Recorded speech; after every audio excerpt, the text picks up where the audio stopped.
Thanks, Mr. Chairman. Welcome, Senator Mullin. Thank you for being here today, and thank you to your family for your service and theirs. I hope that you will be as emotional about the children who are presently detained at Dilley and other camps in the United States of America, where they have been subjected to conditions that would outrage and have angered many Americans. We're here because of a lawless and reckless agency that has broken into homes without judicial approval, shot United States citizens, detained them without any cause, and sometimes killed them.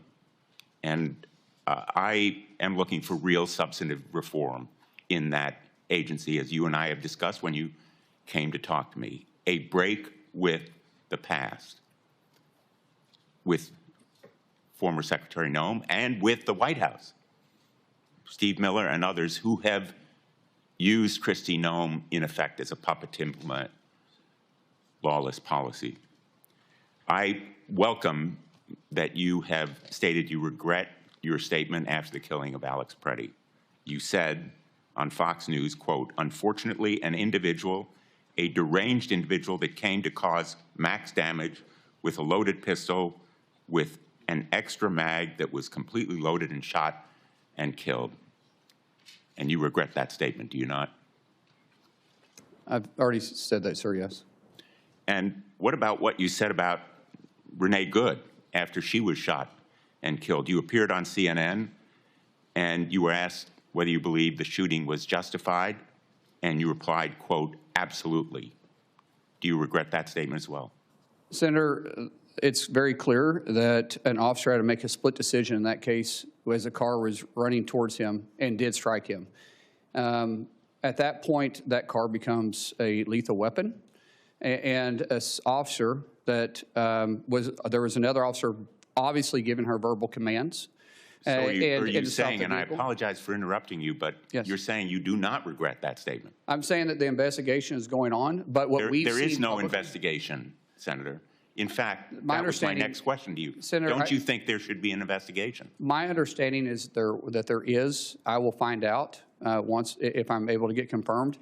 But those are two different incidences. The Department of Homeland Security and the Trump administration has blocked state and local investigation of the killing of Renee Good. And I hope that you will permit that investigation to go forward.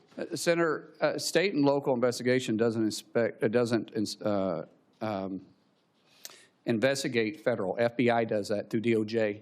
And I believe the FBI is looking at this case. And I do want to say something to you. What you said about the terrible conditions that this administration is putting in kids. But what you left out is that they've actually recovered over 160,000 kids that were trafficked or lost during the Biden administration. What is inhumane is the 12 to 13,000 individuals coming across the border every single day, and we're not having tracked the kids. At one time, the number's up to 385,000, and that's sad. Because you said that you were going to be, and I'm quoting you, blunt and direct and to the point. So I regret that you don't retract that statement about Renee Good. But I want to ask you about a statement that was made regarding the Preddy killing by Steve Miller in the White House. He said, quote, that Preddy was a domestic terrorist who, quote, tried to assassinate federal law enforcement. Don't you think it was irresponsible and reckless for Stephen Miller to post that claim on X without any evidence, just as you have retracted your statement? Senator, I believe that question is better asked to Stephen Miller, not myself. I can't speak for him. Well, Stephen Miller also said, again on Fox News, quote, under President Trump's leadership, we are looking to set a goal of a minimum of 3,000 arrests for ICE every day. If you're confirmed, are you going to be directing ICE to arrest 3,000 people a day? Sir, once again, can't speak for for Stephen Miller, but I can say the President has tapped me to be the Secretary of Homeland, and I will lead that department. and I'll lead it. So will you continue that arrest quota of 3,000 people a day? No quota has been set for me, sir. Well, in effect, it's a quota if the White House directs the DHS secretary The to President of the United 3,000 States sets people a the day. policies, and I'll be working with the President. If you have a question for Stephen Miller, please Well, I ask really him. regret that you are going to stick to those same policies and practices and condone the statements of the White House that are so demeaning to someone who was a victim of lawlessness and recklessness by an ICE officer. Senator, I didn't say that. Well, let me ask you You're putting words in my then mouth. a different question. ICE has been breaking into people's homes without any judicial warrant. The sanctity of our homes is absolutely critical. I think you'd agree with that point.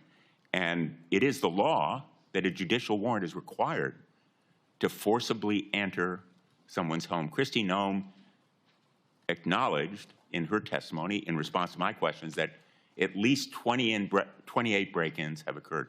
My ranking member leadership on the subcommittee for permanent investigation has produced a report that shows probably many more such break-ins have occurred. The result of a memo last May from the acting director, Todd Lyons, and it's behind me now, that instructed ICE agents to break into homes.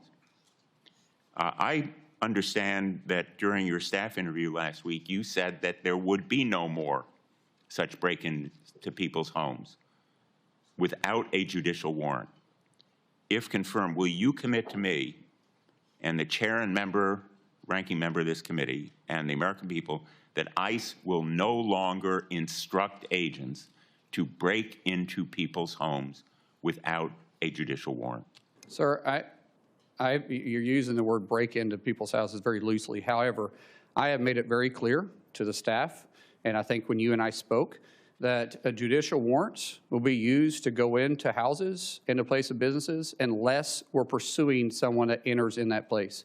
I have not mixed words with that, and I haven't changed my opinion about that. A whistleblower testified to our hearing that, in fact, ICE agents have been instructed as part of their training to forcibly enter. I know you don't like the word break-in, but forcibly enter is breaking into somebody's home, bashing down the door, terrorizing children, instructed them to adopt this policy. Will you commit that no longer will ICE agents or CBP agents be instructed to forcibly enter people's homes without a judicial warrant? Sir, I've already answered this question for you. I said we will not enter a home or a place of business without a judicial warrant unless we're pursuing the individual that runs into a place of business or a house.